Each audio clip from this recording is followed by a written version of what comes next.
aquí en México, de lo que hemos nosotros investigado, hay poco más de 2 puertas del infierno supuestamente. Si me preguntas a mí si he visitado o conocido una puerta, solo hay una puerta real del infierno que yo haya conocido y está en Turquía.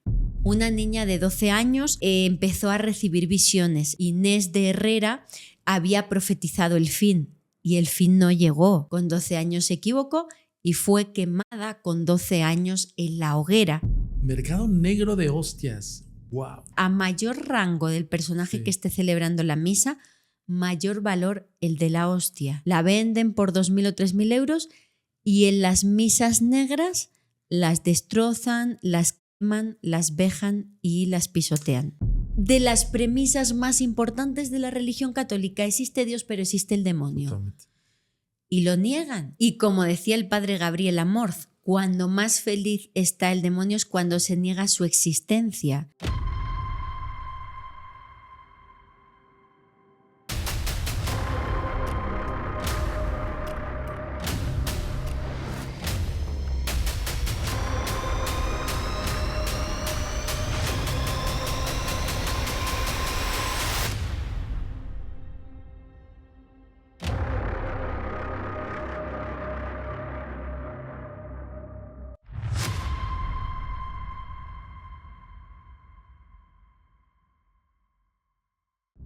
Bienvenidos una vez más a Historias Embrujadas, el podcast donde se cuentan y se narran historias que creo que nadie quisiera vivir.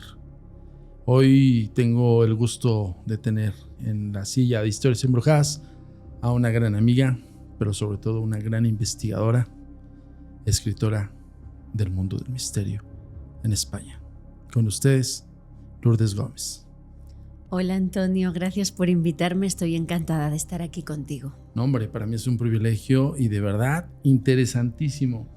Lourdes, quisiéramos conocer toda esa gran gama de historias, experiencias y sobre todo datos de investigación que yo para mí, te voy a decir desde mi punto de vista, muy fanático.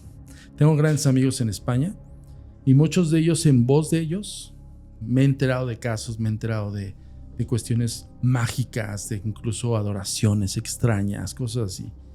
Y un tema que a mí me remite dentro de la simbología mística de esa España, sin lugar a dudas, es Zugarramurdi. ¿Qué nos puedes contar de ello? Pues Antonio, efectivamente estamos hablando de la España mágica. España es un país crisolcultural por la historia que ha tenido de herencia judía, musulmana, católica, celta, romana. Toda esa amalgama de pensamientos diferentes han dado origen a un país, a una tierra con mucha tradición mistérica. Y en concreto la franja norte de España tiene una gran magia. Y ahí precisamente se ubica Zugarramurdi, en el País Vasco.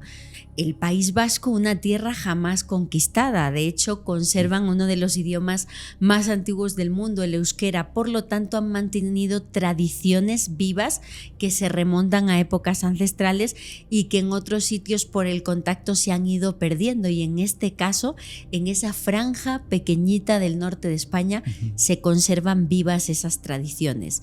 Y en Zugarramurdi lo que se dio fue una persecución de esas, lo que llamamos en América las mujeres medicina, ¿no?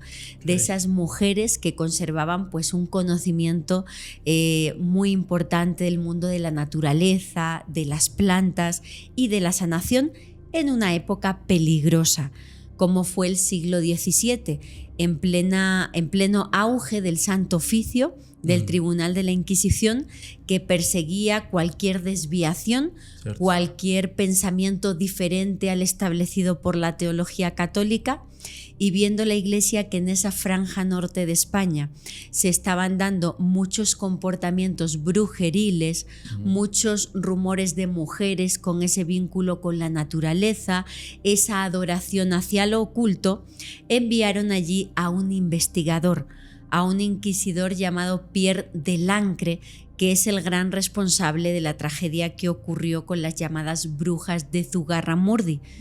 Empezó a hacer investigaciones y bajo tortura obtuvo relatos de vecinos de este pueblo acusando a diferentes mujeres de reunirse en determinadas fechas del año en aquelarres para adorar al macho cabrío, es decir, a una representación del diablo. Baphomet y todo ese. Efectivamente, todo eso bajo tortura, con nombres y apellidos primero de algunas mujeres, de algunas criadas del pueblo que nuevamente bajo tortura, presionadas, confesaron, bueno, pues que tenían ese conocimiento o ese vínculo de información con la naturaleza por vía de sus ancestros, mujeres que habían aprendido esas costumbres de sus abuelas, que empezaron a acusar a otras mujeres que también vivían en silencio ese tipo de información, y todo ello derivó en uno de los procesos inquisitoriales más importantes del mundo, que acabó, bueno, pues con varias personas que no llegaron a morir y los que porque desde luego se arrepintieron y confesaron, y otras que se mantuvieron firme en sus ideas terminaron en la hoguera, algunas quemadas en vida y otras que ya habían muerto, porque no todas llegaban hasta el auto final por las torturas. Claro. Se las quemaba en efigie, es decir, se ponía una especie de estatuilla para quemarlas y enviarlas al infierno públicamente como ejemplo, es decir, pues como ejemplarización, como educación al pueblo de qué les va a ocurrir si siguen ese camino. El propio terror ejercido por la iglesia, ¿no? En el contexto punitivo de decir, cree en mí, si no, te va a pasar esto, ¿no? Exactamente, y no solo, imagínate si ese miedo, Antonio, lo tenían las personas dentro de la iglesia, imaginémonos los ciudadanos de a pie, como estas mujeres que trataban de ocultar ese pensamiento diferente. Poca gente sabe, y a la iglesia tampoco le interesa difundirlo, que tenemos figuras tan importantes como Teresa de Ávila, una de las místicas más importantes de la iglesia, que estuvo toda su vida perseguida por la Inquisición, porque venía de una familia de judíos. Su abuelo fue judío condenado por la Inquisición, y ella, que vivía levitaciones, que vivía trances místicos y pedía a todas las hermanas que estaban conviviendo con ella que por favor silenciaran todo eso porque tenía miedo de la Inquisición, lo último que dice en vida, su última frase antes de morir fue: muero hija de la iglesia, es decir, no han conseguido llevarme a la hoguera, o sea, he conseguido resistir toda mi vida sin acabar en manos de esa misma institución de la que ella formaba parte. Ahora fíjate que qué gran información, porque cómo es paradójico, ¿no? O sea, en un país que para mi punto de vista muy particular es como el nacimiento de la religión más extrema, Lourdes. ¿En qué sentido? Justo estamos hablando del tema inquisitorial, estamos hablando del tema brujas, Ugarramurdi, un parteaguas de este concepto, si tú quieres, misógino, yo siempre lo he dicho. Y tú hablaste acerca de las mujeres medicina, no englobaste el tema brujas, porque brujas sería como justamente el señalamiento de ellas, ¿no? Así es. Desde el punto de vista de la Iglesia o de la Inquisición, las mujeres vinculadas con ese conocimiento de la naturaleza, el manejo de las plantas medicinales o incluso el culto ancestral a la diosa madre, que en esa zona donde está Zugarramurdi se ejerce en el País Vasco bajo el nombre de deidades como la diosa Mari, que es la madre tierra, la Pachamama del País Vasco. A la fecha hay mujeres vascas que siguen acordándose de la diosa Mari, por ejemplo, cuando quieren ser madres, van hasta las cuevas más altas de allí y dejan una piedra en honor a Mari para que les bendiga, bueno, pues con el don de poder ser madres. Entonces, estas mujeres que tenían ese conocimiento ancestral, desde el punto de vista de la Iglesia, pues brujas, adoradoras del demonio. Herejes, ¿no? Herejes, un comportamiento totalmente herético. Y fíjate qué curioso que efectivamente en libros como el Malleus Maleficarum, el martillo de las brujas, en esa época se daba las señales que iban a distinguir a esas mujeres. Y ya fíjate, no solo era peligroso, Antonio, el comportamiento herético, sino también el aspecto físico. Sí. En el Malleus Maleficarum se describe que si la marca del diablo, de la que tanto se habla en el Apocalipsis, el libro que cierra la Biblia y el Nuevo Testamento, ellos interpretan en el Malleus Maleficarum que una marca del diablo puede ser un lunar en el pecho o en los genitales. Si una mujer nace con un lunar en estas zonas y en esos interrogatorios, que incluso las desnudaban, las vejaban de todas las maneras inimaginables, las descubrían un lunar, nada más que hablar, era la marca del diablo. Porque además el diablo en esa época tenía dos vertientes. Era un personaje real que se podía presentar bajo cualquier disfraz, porque su cuerpo era etérico. Entonces se podía manifestar en un cadáver con una forma monstruosa, ocupando el cadáver de un fallecido, o mediante una mujer bonita, un anciano, una monja, cualquiera podía ser el diablo, y ellas, si tenían esa marca, imagínate. De hecho, la gran parte del conocimiento, un poco, insisto, por la cuestión paradójica, de cómo se manifiesta este adversario, Satanás, diablo, tiene mucho que ver con el contexto del, acaba de decir, Malleus Maleficarum. Yo lo conozco como Malleus Maleficarum, pero sé que ustedes los españoles lo dicen tal cual y como lo leen, ¿no? Sí. Entonces, Malleus Maleficarum, que hecho por dos sacerdotes, cazadores de brujas, que bueno, como dijo Lourdes, interpretan todo. ¿Qué pasa con la adoración justamente de la contraparte? A ver, sí entiendo un poco de las mujeres medicina, entiendo un poco el contexto también de la parte herbolaria o de la parte de conocimiento de Pachamama, del Gaia, como quieran denominarlo, pero ¿qué pasa con aquellas que sí hacían rituales? Porque sí hubo también mujeres haciendo rituales. Así es, se conservan a la fecha en España, por toda España, lugares, zonas boscosas, donde se habla del cancho de las brujas, ¿no? Una roca de gran tamaño donde se reunían las brujas a adorar supuestamente al diablo. Muchas de ellas no lo hacían, más bien era ese culto a la feminidad. Por ejemplo, pues cuando tenían el periodo, o sea, el ciclo lunar, cuando una mujer tiene el periodo, para estas mujeres con ese vínculo con la naturaleza era una celebración, era el momento del mes en el que más poderosas eran y salían a danzar efectivamente desnudas para exhibir esa sangre dadora de vida, porque si sangras es porque estás en edad fértil y tienes el poder de la diosa madre. Que existiera un culto al diablo, hay algunos casos que sí, pero la mayoría de confesiones se obtenían por el medio de la tortura. Entonces, ¿hasta qué punto esto era así? No lo llegaremos a saber. ¿Existe el tema satánico en España a pesar de ser la llamada Tierra de María Santísima? Porque realmente hay una gran creencia y es uno de los baluartes católicos más importantes del mundo a través de la fusión entre Aragón y Castilla en la época en la que inicia el descubrimiento de América. Cristóbal Colón es la época de la reina Isabel la Católica.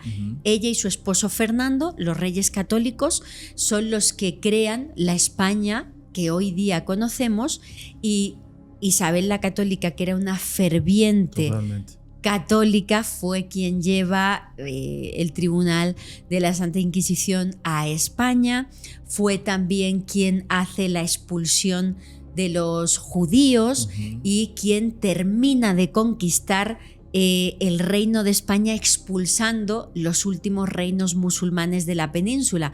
Con la conquista de Granada termina ese periodo de más de 700 años. Entonces ahí nace ese vínculo tan potente de España con el catolicismo. ¿Había tema satánico? Claro que lo había, precisamente por todos estos obligados a convertirse y abandonar sus religiones, resentidos por tanto con el poder oficial. A la fecha existe también. Ahora, si quieres, hablaremos del culto satánico que ha habido en España. Es que es bastante, hay que aprovechar la invitada. La fusión entre justo el tema, porque yo leí un poco, no sé, estoy equivocado, me vas a corregir, de la corriente de los moros, en el sentido de esa otra parte de los demonios, de los moros, a la combinación de los judeocristianos. Es decir, había solamente un adversario, un Satanás, un Baphomet, un diablo, que representaba varias cosas, como lo acaba de mencionar, pero había otros demonios. Vamos a hablar de los babilónicos o de los sumerios. Así es, para ellos, siguiendo siempre las Sagradas Escrituras desde el punto de vista del pensamiento folclórico español, el diablo era uno. Las Sagradas Escrituras enseñaban que Lucifer, el portador de luz, era uno de los ángeles predilectos y más perfectos del Señor, porque en las Sagradas Escrituras se dice que existe Dios y todo lo creado, y en toda la creación está la vida que hay en la tierra, y entre la vida que hay en la tierra y el Señor, el Creador, una legión angélica, seres angélicos superiores, no tan poderosos como el Señor, pero sí superiores en ese conocimiento celestial al ser humano. De entre toda esa legión angélica, Lucifer, el portador de luz, era uno de los más destacados, se rebela contra su creador y es expulsado del paraíso. Es el llamado ángel caído, que se convierte entonces en Satanás, el adversario, ¿no? Desde el punto de vista de la lengua hebraica. Entonces, se tenía constancia de que existía Lucifer en forma de Satanás, que había sido expulsado del cielo y que por lo tanto reinaba en la tierra, en las profundidades del Averno, que estaba bajo tierra, era subterráneo y podía presentarse, era un personaje más que podías encontrarte perfectamente con él en la calle, porque estaba siempre pululando en busca de hacer que personas cayeran en la tentación y en el pecado. Y hasta tal punto estaba obsesionado hasta la monarquía con este tema, que construyeron determinados monumentos en España para sellar supuestas puertas al infierno.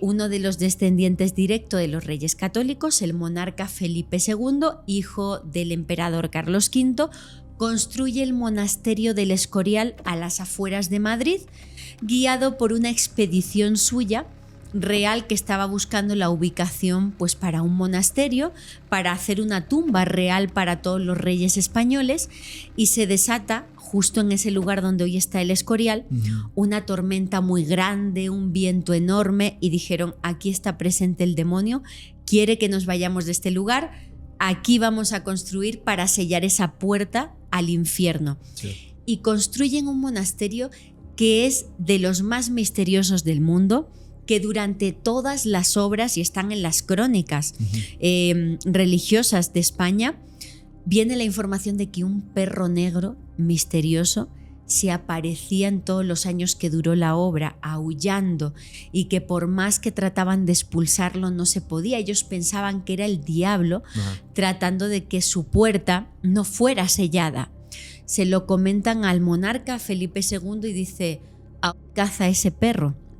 Lo manda a ahorcar, se piensa que ha acabado con la presencia demoníaca, y esas crónicas, como por ejemplo las del padre Sigüenza, hablan de que en los últimos momentos de Felipe II, moribundo en el monasterio del Escorial, las personas que estaban a su alrededor escuchaban que decía: que callen a ese perro. No dejaba de escuchar unos ladridos infernales, y decía que el diablo estaba acompañándole en forma de perro negro en sus últimas horas, porque él había tratado de sellar una de sus moradas.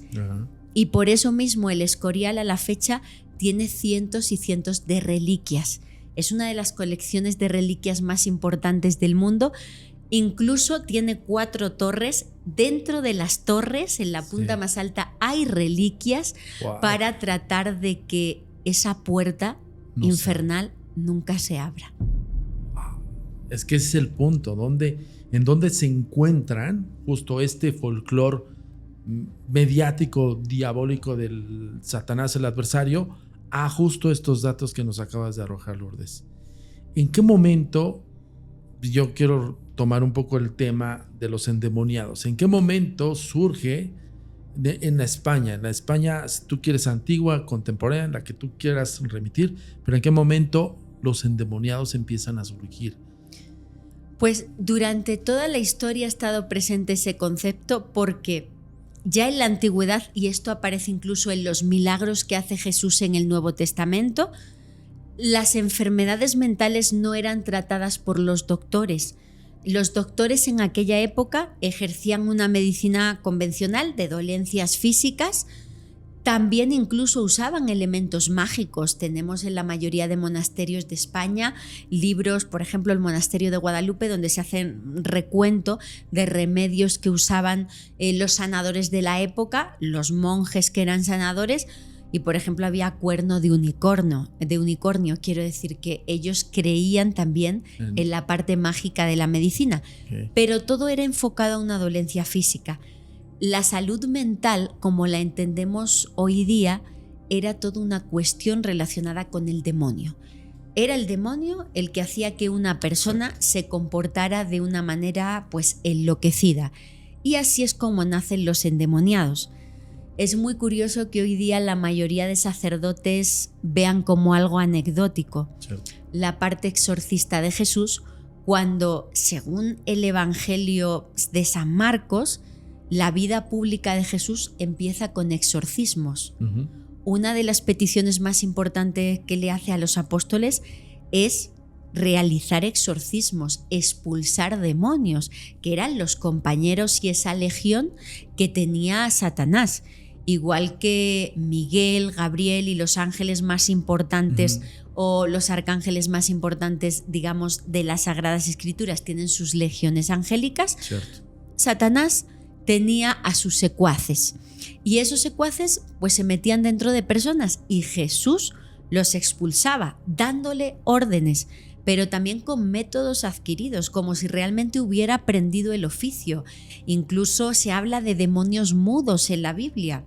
Una persona, un niño que está endemoniado y que los apóstoles no son capaces de expulsar ese demonio, hablan a Jesús, él lo hace y los apóstoles dicen: Señor, ¿por qué nosotros no pudimos? Y él dice: porque era un demonio mudo y eso solo no se les puede expulsar, solo con ayuno y oración es posible que salgan. Y a la fecha los exorcistas hoy día hablan de demonios mudos y siguen usando esa misma premisa de Jesús, que solo a la persona que tenga un demonio de ese tipo debe usar ayuno y oración si quiere más o menos mantener callado ese fenómeno. Entonces, esto está presente desde siempre, asociado con un tema mental. Y en España se habla mucho de endemoniados. Había iglesias en el norte de España, en el Pirineo, donde se ejercía, pues de tratar de salvar a los endemoniados. Hay tradiciones en el Pirineo aragonés, por ejemplo, una advocación muy local, Santa Orosia, que es una santa pues de esta zona del Pirineo aragonés, y a Santa Orosia se la vincula con el tema de los endemoniados y se les hacía unos rezos, se llevaba a los endemoniados en procesión y se les encerraba en la iglesia atándolas con nudos y cuerdas de color rojo. Por la mañana, cuando se abrían las puertas, si habían conseguido desatarse algunos nudos de esas cuerdas rojas, decían: se han desatado 2 nudos, han salido 2 demonios, esta persona está mejor. Wow. Y si ninguno se desataba, allí seguían porque el demonio era poderoso y no habían podido expulsarlo después del ritual de Santa Orosia. Y encerrados todavía. Y encerrados. O sea que el tema de los endemoniados ha estado súper presente, tanto desde los que lo temen, las tradiciones religiosas enfocadas a expulsarlos, como, ojo, los que lo adoran o los que le parece curioso.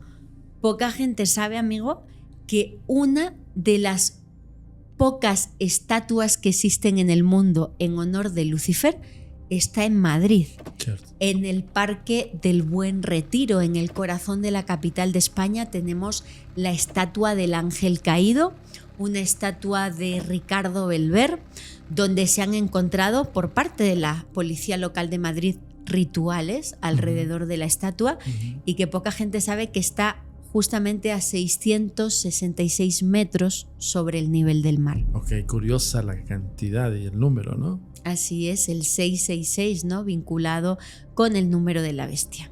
Es que justamente es lo que estábamos platicando y lo que tratamos de abordar aquí en Historias Embrujadas.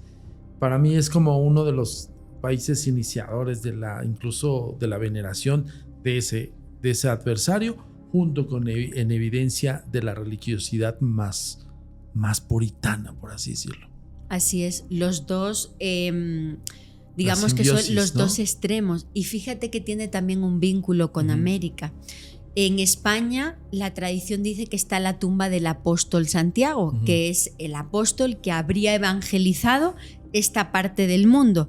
Entonces, en Santiago de Compostela tenemos uno de los lugares más importantes de la cristiandad, asociado al Camino de Santiago, ese camino ancestral iniciático que hacen millones de personas para visitar la tumba del santo y que aseguran que les cambia la vida. Bien, Santiago se le representa en las iglesias bajo dos formas diferentes, como Santiago peregrino, que es la estatua pues, de una persona que tiene como un bastón y una concha de peregrino, o Santiago a caballo, porque hay tradiciones en España que aseguran que en determinados momentos de la Reconquista, de esa lucha entre musulmanes y católicos por las tierras que actualmente son España, se aparecía un caballero que bajaba con su caballo entre las nubes y ayudaba a los cristianos. Decían, ¿quién es? Y decían, es Santiago, que ha venido pues, a ayudarnos a vencer a los moros. Y hasta la fecha, cuando el ejército español tiene una batalla, es famosa la frase en el ejército español, cuando ya está toda la formación, se dice Santiago y cierra España. Hasta que no aparece Santiago no está cerrada la fila española, porque él forma parte del ejército, él lucha también por el catolicismo. Esto viene de batallas de la Reconquista en el norte de España.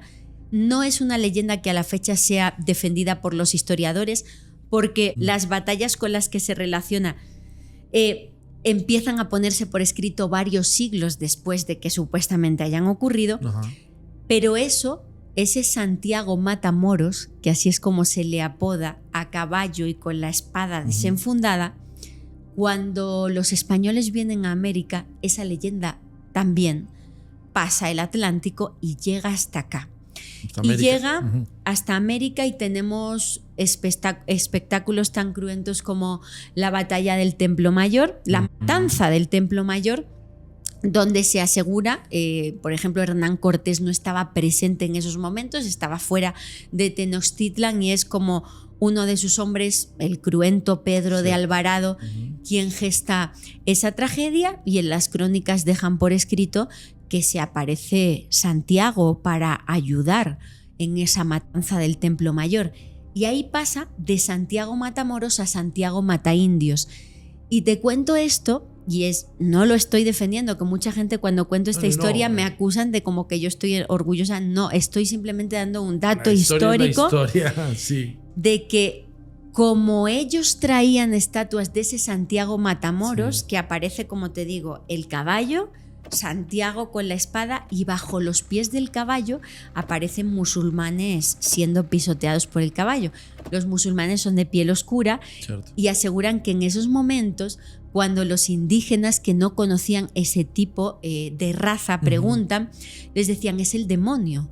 Y entonces, a la fecha, en muchos puntos de Latinoamérica me he encontrado eso, por ejemplo, en iglesias de Yucatán, esas estatuas de Santiago Matamoros se les ve como un valeroso defensor contra el demonio, porque piensan que lo que está aplastando el caballo, ese musulmán, es realmente una representación del demonio. Es que fíjate, me da mucha curiosidad porque justamente se hace un sincretismo. A final del día, lo que traen los españoles aquí a América, y evidentemente cuando se asombran también de otra cultura, de otro tipo de adoración y de otros cultos un poco más extremos, pues se hace este crossover, para que me entiendan allá afuera, ¿no? Entonces, ¿qué pasa cuando justamente entra los demonios de esa España antigua es que tú adoras una piedra y que podría ser un demonio? Sí, por supuesto, eso también se usó para la persecución contra el conocimiento indígena. Cierto. Qué duda cabe que también hubo aquí, en toda la llamada Nueva España, el Tribunal de Santo Oficio. Es verdad que no hubo tantas muertes o tantas penas de muerte como hubo en tierras europeas, pero sí que se dio, sobre todo contra los llamados judeoconversos, no tanto contra los indígenas, porque los indígenas eran regidos por otro tribunal, pero sobre todo contra los que supuestamente habían llegado desde Europa y rendían culto al judaísmo, personas que habían sido judíos, que llevaban su religión en silencio, que se vinieron acá a tierras americanas para huir precisamente de esa persecución religiosa, que se sentían que aquí estaba todo un poco más relajado y empezaron a ejercer su antigua religión, y que pasó pues que también les alcanzó el Santo Oficio y a muchos los quemaron. Entonces había personas, Antonio, que eran judíos conversos que se vinieron acá y que el Santo Oficio les encontró y les persiguió, o bien condenándolos en América, o fíjate qué curioso, incluso he encontrado historias de judíos que claramente habían viajado a México en aquella época y que al volver fueron condenados. Te voy a contar una historia que descubrí, que poca gente sabe. En Llerena, que está en Extremadura, en mi tierra, había uno de los tribunales inquisitoriales más importantes de España. Entonces hubo mucha persecución en la zona de Llerena. De hecho, allí, por ejemplo, este tribunal llevó la historia de la llamada Moza de Herrera, una niña de 12 años de una familia judeo-conversa que empezó a recibir visiones. Ella se quedó huérfana de madre siendo muy chiquita, y empezó a tener visiones tanto de su madre desde el otro lado en forma de fantasma, como otros personajes que se le aparecían para darle información. Entonces la gente que seguía también pues su religión judaica en secreto empezaba a preguntarle cosas, y ella decía que le habían hablado de que el fin del mundo estaba cerca. Incluso le dieron una fecha, y toda la gente judeo-conversa de esta zona de Extremadura la creía y se reunió el día que la niña Inés de Herrera había profetizado el fin, y el fin no llegó. Fue engañada por esas entidades que solemos verlo como algo muy positivo hoy día, el contacto, y que están ahí para avisarnos y para prepararnos. Si hoy día te equivocas, se van a reír de ti en internet. No pasa nada, en unas horas quizá ocurra. En aquella época Inés con 12 años se equivocó y fue quemada con 12 años en la hoguera en esta zona de España por haber profetizado el fin del mundo, pues supuestamente, según ellos, por el demonio, porque no ocurrió. Claro, y la revelación textual del Apocalipsis, como es bien dicho, podría ser dado principalmente por algo que está fuera de lo religioso. Por Así eso, es. hereje, vas a la hoguera. Oye, en ese contexto, y me regreso un poquito a las puertas del infierno. Aquí en México, de lo que hemos nosotros investigado, hay poco más de 2 puertas del infierno supuestamente. No sé si estén distribuidas en distintas partes del mundo. Yo quiero pensar y de alguna forma creo que está ligado con el tema religioso, evidentemente tema católico, ¿no? En España, ¿cuántas puertas del infierno existen o se cree que existen? En España la más conocida, la principal, es la que te comentaba del Escorial. Entonces, esto de las puertas del infierno suele ocurrir por situaciones como la que decíamos del Escorial. De repente hay una gran tormenta, hay una manifestación extraña y dicen, aquí hay presencia diabólica. Es cierto. O bien que eso no ocurría en España por el tema geológico español, pero sí en el Nuevo Mundo, a raíz del descubrimiento desde el punto de vista europeo de la tierra americana, consideraron los volcanes como puertas del infierno. Lugares que tenían fumarolas y de los que salía fuego, claramente para los europeos que llegaron era el infierno. Por eso, cerca del cráter de muchos volcanes, no solo México, Guatemala, El Salvador, etcétera, aparece una cruz. Colocaban cruces para santificar ese espacio y que se cerrara la puerta.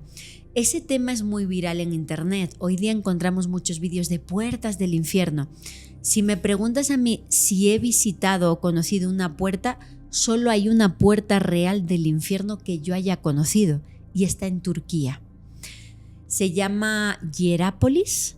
Es una ciudad romana, antigua ciudad romana en ruinas, donde había una puerta que hoy día sigue sellada porque es mortal a la fecha. Okay. Por El tema geológico, sabemos que Turquía es un país muy tectónico y suelen ocurrir sismos en Turquía bastante virulentos.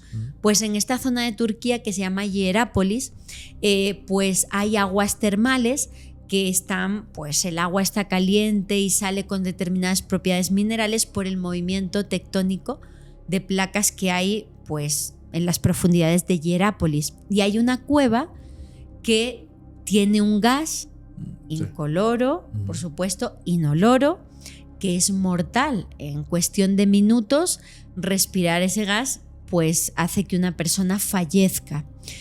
¿Qué hacían los sacerdotes romanos? Decían que eso era la puerta del Hades, la entrada al inframundo. Entonces se introducía el sacerdote pues en unos grandes espectáculos donde había millones de personas alrededor de la puerta.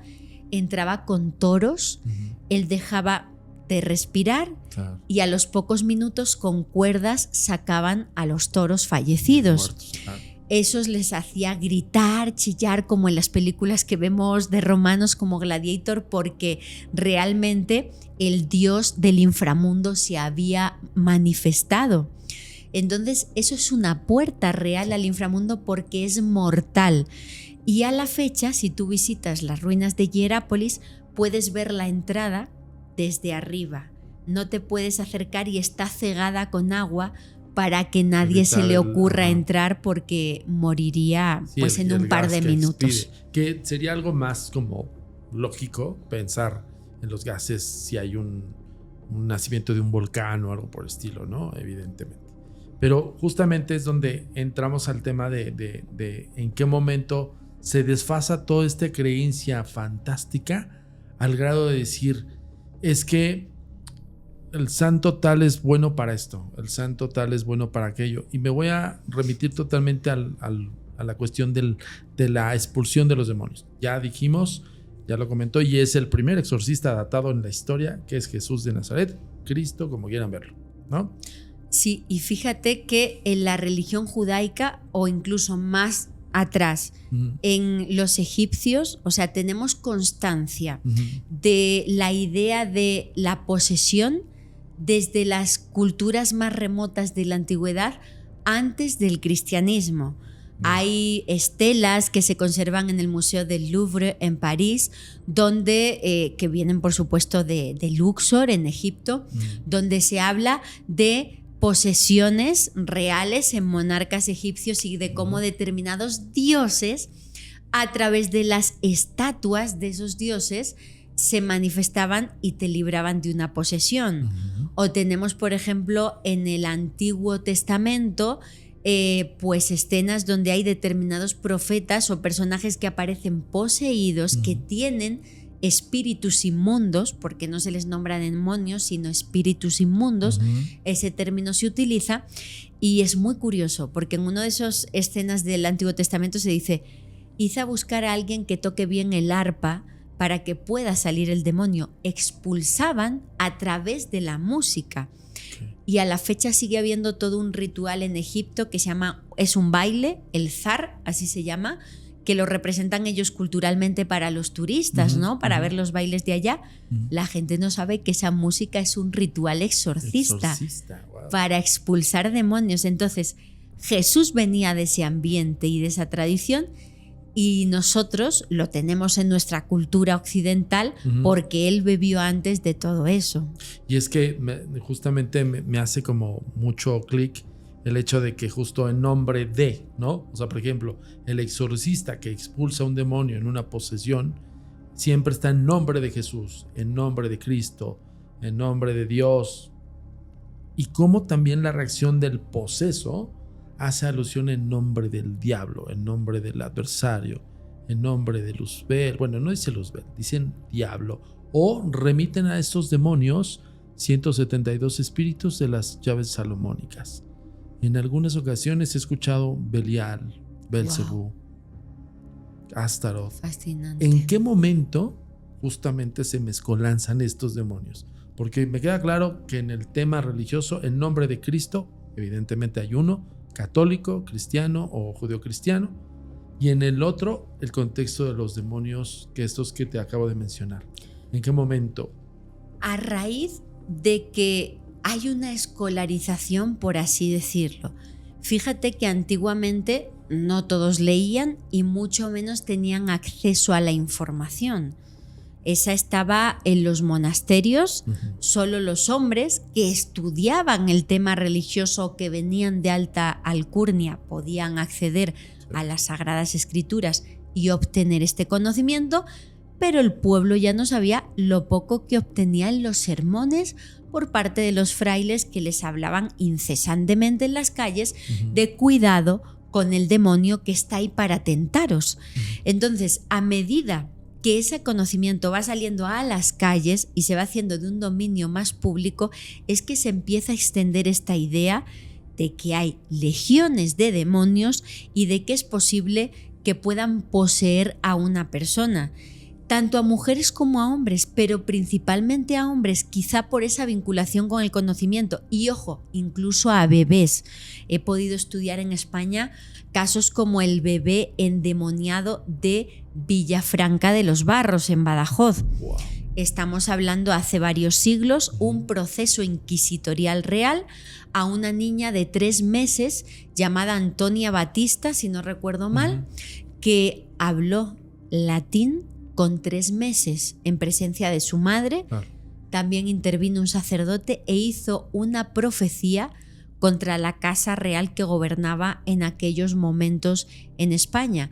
Dijo en latín: la casa de Austria pierde la cabeza. Y es curioso porque el tiempo en el que vivió esa niña de 3 meses es el último monarca de la casa de Austria, Carlos II el Hechizado, que por aquello de que se casaban entre hermanos y solo entre ellos, tenían muchas enfermedades de tipo consanguíneo, y el último monarca, Carlos II el Hechizado, prácticamente no podía tener hijos, en unas condiciones deplorables mentales y físicas, y con él terminó esa dinastía y es cuando empiezan los Borbones, que actualmente están. Y es todo un proceso inquisitorial que ha sobrevivido hasta la fecha de investigación, porque coincidió que la niña habló en latín, el fenómeno conocido como xenoglosia o glosolalia, de hablar o dominar lenguas que no se han estudiado o se desconocen, que hoy día desde el punto de vista paranormal o parapsicológico está asociado con un dotado psíquico. Tú lo sabes mejor que yo, no te voy a hablar a ti de eso porque, vamos, me sentiría muy chiquitita hablarte a ti de eso. No digas eso, gracias. O en el tema exorcista, pues un signo del demonio. Que es uno de los signos más inminentes. A mí, yo te lo digo como en una parte muy personal. Más allá del sansonismo, más allá incluso de la propia evidencia, que la evidencia es impresionante porque son los secretos más recónditos de una persona, además de otros secretos, por ejemplo, muy guiados hacia lo bíblico, pero la xenoglosia ha desafiado la ciencia, ha desafiado la investigación parapsicológica o ha desafiado incluso la investigación paranormal. Y el cómo no hablan frases ambiguas, o sea, vaya, no es una forma como decir, puede decir una palabra diablo, susto. No. Son contextos que tienen que ver, como lo que acaba de mencionar Lourdes, de una profecía o incluso embates entre el exorcista y el poseso. En ese tenor, justamente el tema de decir, ¿en qué momento estamos protegidos por ese Dios al cual se dice ser omnipotente? Es un tema muy bueno el que acabas de tocar, porque normalmente creemos que todo lo que ocurre en nuestras vidas desde el punto de vista espiritual es ajeno a nosotros y está marcado, si nos va muy bien, porque Dios está ahí protegiéndonos, y si nos va muy mal, algo malo hay en nuestra vida, estamos poseídos, nos han puesto el mal de ojo, nos han mandado mala vibra. Nunca recae la responsabilidad de las acciones en nosotros. Entonces, desde el punto de vista teológico, tendríamos que interpretar que Dios es el creador, pero que existiría la ley universal del libre albedrío, que uno habría venido a encarnar en este planeta para acumular experiencias, que en esos ciclos de experiencias puedes tener cosas buenas o malas. Desde el punto de vista católico, Dios no te da nada que no puedas resistir. Son pruebas que irían enfocados a que tú te hagas mejor, a que te purifiques, a que pases a esa siguiente vida que llegará después de la muerte más sabio, más evolucionado, o si te quedas aquí, el infierno no empezaría después, sino que ya es esto. También está la idea de que el infierno está en la tierra, no después de la muerte. Somos conscientes de que vivimos en un mundo que nos enseña lo mejor y también lo peor del ser humano. El infierno es también durante la vida y dependiendo de tu comportamiento puede continuar después, efectivamente, o bajo la idea de infierno o bajo la idea de purgatorio. Desde el punto de vista católico, si has muerto con pecados pendientes de absolución.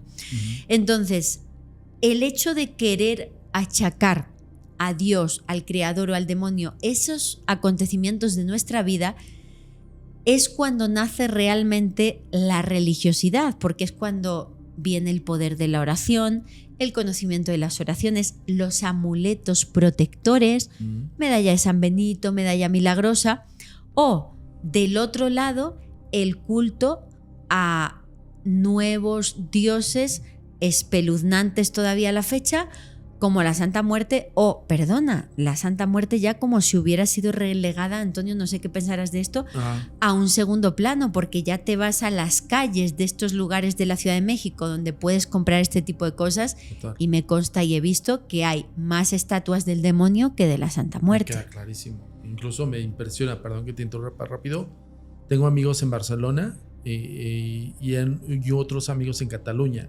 Y me decían que en Cataluña hay un fervor exacerbado a la Santa Muerte.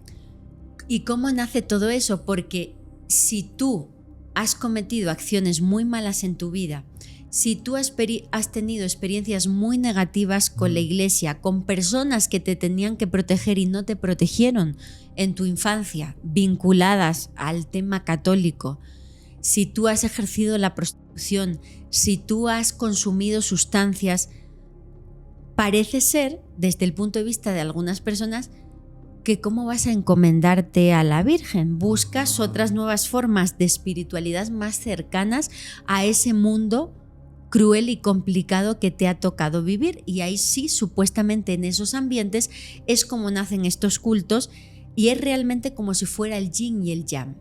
Da igual la cultura, da igual cómo llamemos a Dios, al final todo se remite a una lucha o a un equilibrio de poderes entre el bien y el mal. Entonces buscamos nuestro antagonista y nuestro opuesto. Tenemos la Eucaristía católica, vale, tenemos la misa negra. Cierto. Tenemos el acto central de la Eucaristía católica, que es comulgar, tomar el cuerpo de Cristo, porque realmente para los católicos existe un dogma de fe que es la transustanciación, que al momento de la consagración eso ya no es más una oblea ni es más vino, estamos hablando del cuerpo y la sangre de Jesús. Vamos al antagónico. Las personas, y esto existe y pueden buscarlo en internet, en España ha sido denunciado el tráfico de hostias consagradas para que sean destrozadas en el contexto de misas negras. Wow. Desde inicios de los 2000, los principales exorcistas de España, como el padre José Antonio Fortea, al que he tenido la oportunidad de entrevistar, han venido denunciando, recibiendo incluso amenazas de muerte, determinadas personas que se dedican a ir a los templos católicos más importantes de España. Estamos hablando de la Catedral de Sevilla, estamos hablando de la Catedral de la Almudena en Madrid, estamos hablando de el Santiago de Compostela, la tumba del apóstol. Van a la misa, comulgan y como ya desde el Concilio Vaticano II, que sigue siendo polémico a la fecha, ya el sacerdote no te da la forma en la boca, sino que te la puede dar en la mano, se la guardan en el mercado negro de 500 euros para arriba hasta 2.000, 3.000 euros. ¿Cómo crees? Dependiendo de quién la haya consagrado. Mercado negro de hostias. Wow. Antonio, si esa hostia ha sido consagrada en una misa importante por, no sé, el presidente de la Conferencia Episcopal Española, o sea, a mayor rango del personaje que esté celebrando la misa, mayor valor el de la hostia. La toman en la mano, la esconden, la venden por 2.000 o 3.000 euros y en las misas negras las destrozan, las queman, las vejan y las pisotean. Sabes que me llega un recuerdo hace bastante tiempo. A nosotros nos tocó investigar un caso de investigación fantasmogénesis, pero nos remitió en algún punto a la investigación del advenimiento de la bestia en 1997, llegando a 1999. Y me remite mucho este contexto, te voy a decir por qué. Había muchas representaciones cristianas o católicas que tomaban de las iglesias para hacer justamente una representación herética o hereje de algo en contra de. Totalmente. Me suena totalmente. La cruz, cómo se da la vuelta, o sea, es claramente lo opuesto, es lo opuesto. Y con la Sagrada Forma es lo que se hace, existe todo un tráfico de hostias consagradas. ¿Y del 2000 para acá? O sea, ¿sigue estando presente o ya no hay datos? Las noticias han sido muy silenciadas por los medios de comunicación, pero vamos a exponer aquí algunas capturas de pantalla de notas donde pueden ver este reportaje en algunos de los periódicos más prestigiosos de España, como el diario El Mundo, que a través del reporterismo de investigación ha sacado a la luz la existencia de ese tráfico de hostias consagradas o incluso de cualquier elemento litúrgico que se pueda robar, que se van, bueno, pues en este caso España es un país muy despoblado comparado con México, es muy poca población, hay entornos rurales donde te encuentras con 10 o 15 personas y entonces pues son iglesias con grandes obras de arte que están completamente desprotegidas. Entonces he tenido la oportunidad incluso de cubrir como periodista pues robos precisamente del copón con las hostias consagradas. Por ejemplo, esto ocurrió en la ermita de Santa María de la Blanca de Pasarón de la Vera. Entraron y bueno, pues profanaron el sagrario. Pude cubrir como periodista cómo tuvo que hacerse toda una restitución, unas oraciones especiales para volver a sacralizar ese espacio, que ya estaba desacralizado. Desde el punto de vista católico ya no era sagrado porque habían profanado lo más importante. Normalmente lo que la gente hace porque no les gusta afrontar este tema es, sin investigar, decir, sí, es un tema económico, ¿no? Pues el copón tenía cierto valor. No solo es un tema económico, es usarlo. Ese es el punto, perdón que te interrumpa, porque lo delicado que está comentando Lourdes, al cual agradezco que hayas revelado esto, porque tiene mucho que ver con el contexto de otras investigaciones. Yo exponía esto y quiero que me des tu punto de vista retomando lo que estabas diciendo. Quiero que expongas esto en la mesa. Yo siento que de repente también el advenimiento de la bestia, aquel 1999, iban a ser una bestia y hoy estamos hablando incluso ya posiblemente va a salir al público la bestia. Siento que también es parte de la conformación ideológica de personas que creen que va a venir una bestia o incluso que van a orillar a que venga una bestia. ¿Qué piensas tú acerca de esto? Yo creo que si las personas que tendrían que estar hoy día predicando que esto es real y que si existe el libre albedrío uno tiene que ver dónde se sitúa y analizar realmente esta lucha entre el bien y el mal que hay en nuestro mundo, si las personas que lo tienen que denunciar hoy día lo niegan, ¿qué te puedes esperar de la gente de a pie? Y esto lo digo porque la mayoría de sacerdotes hoy día niega la existencia del demonio. Cierto. Es una de las premisas más importantes de la religión católica. Existe Dios, pero existe el demonio. Totalmente. Y lo niegan. En un mundo racional como el nuestro, no se atreven desde los púlpitos de las iglesias a decir que esto es verdad y que existe un ministerio dentro de la Iglesia Católica que debería tener a los sacerdotes más formados y mejor preparados porque se enfrentan directamente con el mal. Y resulta que es el ministerio del exorcismo y la mayoría de los sacerdotes lo niegan y prefieren puestos de poder en el Vaticano. Ejercen los exorcismos los sacerdotes de pueblo como pueden, con su libro de exorcismos, con permiso del obispo, porque no pueden ejercer este ministerio sin el permiso del obispo, pero solo unos cuantos se atreven a decir lo que está pasando. Entonces, si la mayoría de sacerdotes, no se sugestione usted. Cierto. No se sugestione. No existen esas cosas, son parábolas. Sí, son leyendas. Lo hemos visto.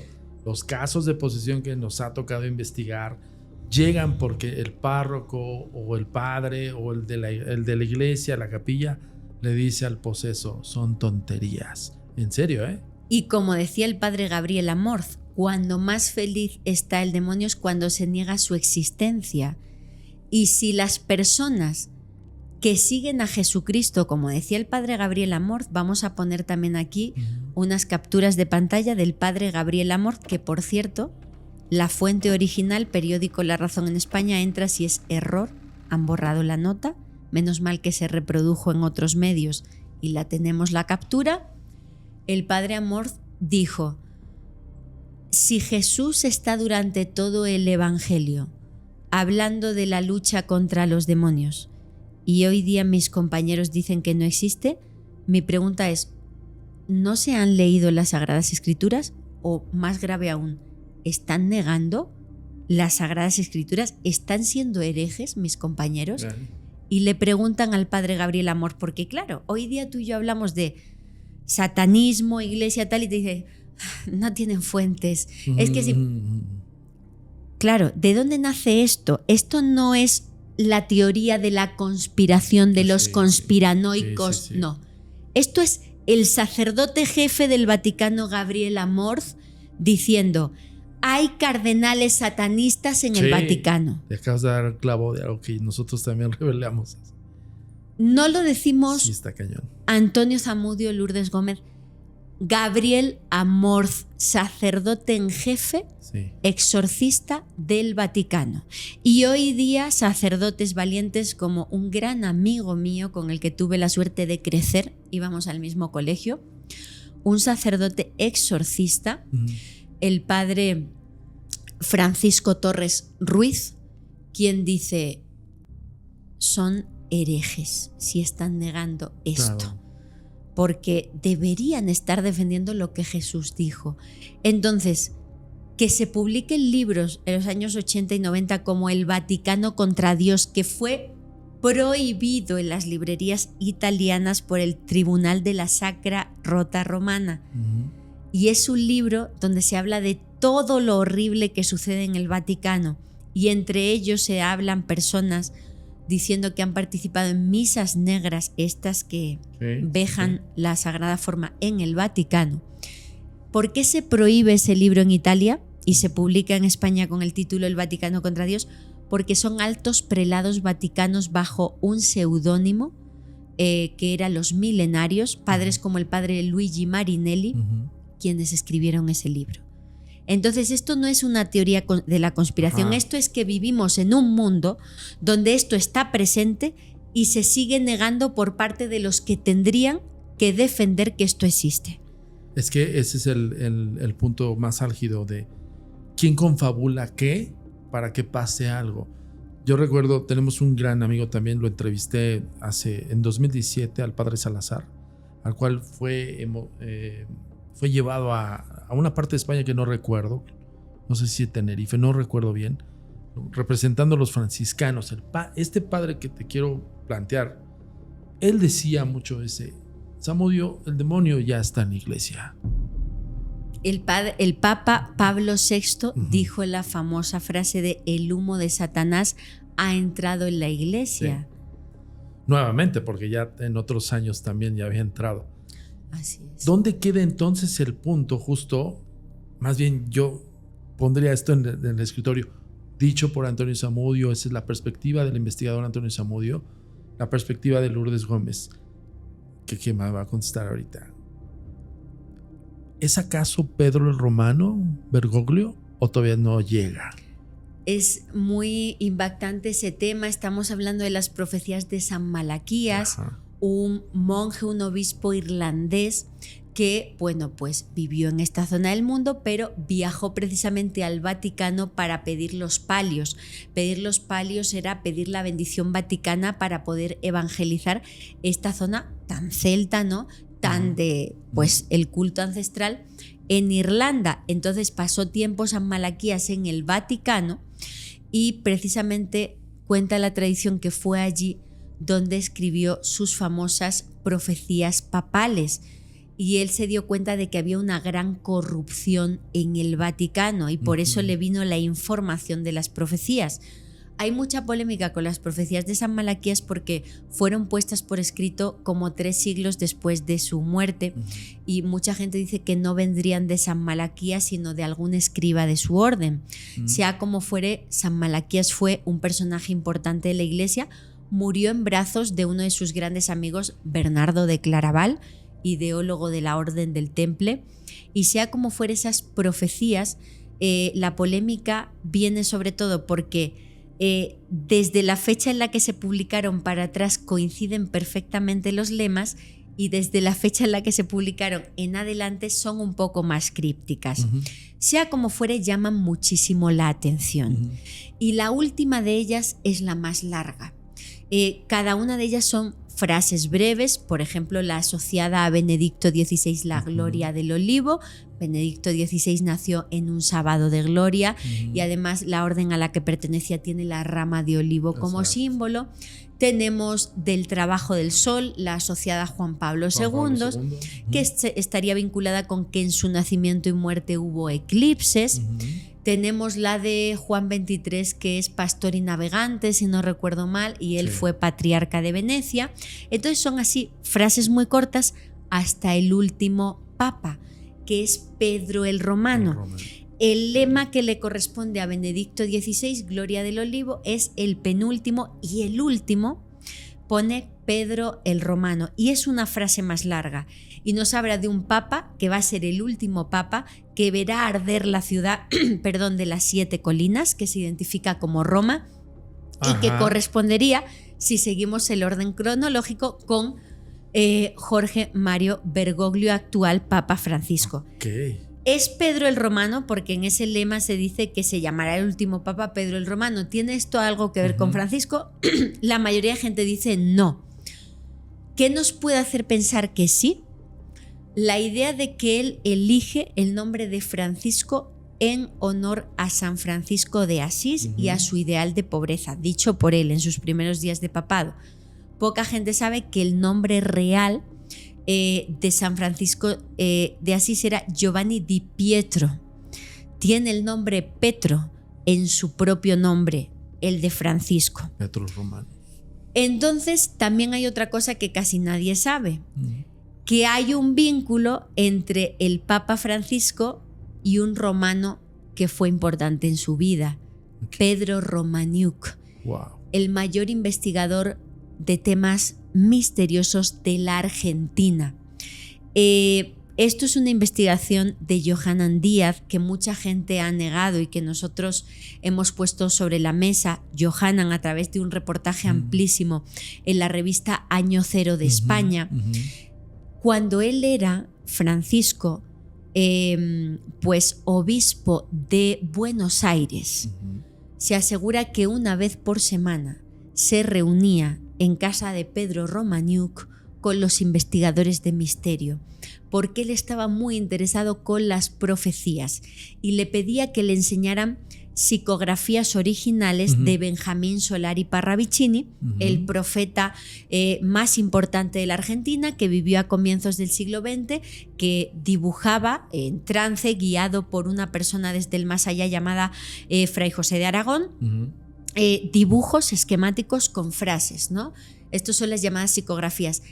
Y se dice que el actual papa pedía que le enseñaran todas las relacionadas con la Iglesia. Él creía que era importante que las conociera. Y vamos a poner aquí imágenes. Hay psicografías de Parravicini donde se habla de sacar la Iglesia a las calles. Y uno de los mensajes importantes de los primeros años de su papado fue sacar la Iglesia a las calles. Hay un vínculo entre las psicografías de Parravicini y el papado de Francisco. El vínculo es Pedro Romaniuk. No es romano, pero la gente conocedora de esta historia creen que el papa del fin del mundo no lo es porque venga del fin del mundo, que es la Argentina. Sí. Que podría ser porque realmente sea el Pedro Romano de la profecía. Y como está la geopolítica mundial, el auge de la energía nuclear para sostener la inteligencia artificial y los conflictos actuales, pues yo qué quieres que te diga, Antonio, pero no lo veo Por eso descabellado. Te hice esa pregunta justo. Hola, mundo, ¿no? La verdad es que, híjole, mi queridísima Lourdes Gómez, nos pasaríamos horas y horas.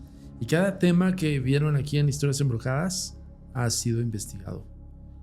La fuente, Lourdes Gómez. Muchísimas gracias, Lourdes. Gracias a ti, estimado amigo. Ha sido un placer estar con vosotros. Y que no sea la última vez. Por favor, dinos tus redes sociales. Muchas gracias. Pues me pueden encontrar en YouTube y en Spotify como Noche de Lluvia Podcast. Ahí hablo de estos temas. Y claro que sí, cuando gustes aquí estaré. Mil gracias. Ya, vamos a tener N cantidad de participaciones de Lourdes. Gracias. Saludos, Johanna, hermanito, te mencionaron. Saludos. Y pues bueno, ¿qué les puedo decir? La pregunta sería, ¿estamos en el advenimiento de un fin del mundo o estamos viviendo el fin del mundo? Nos vemos en la próxima.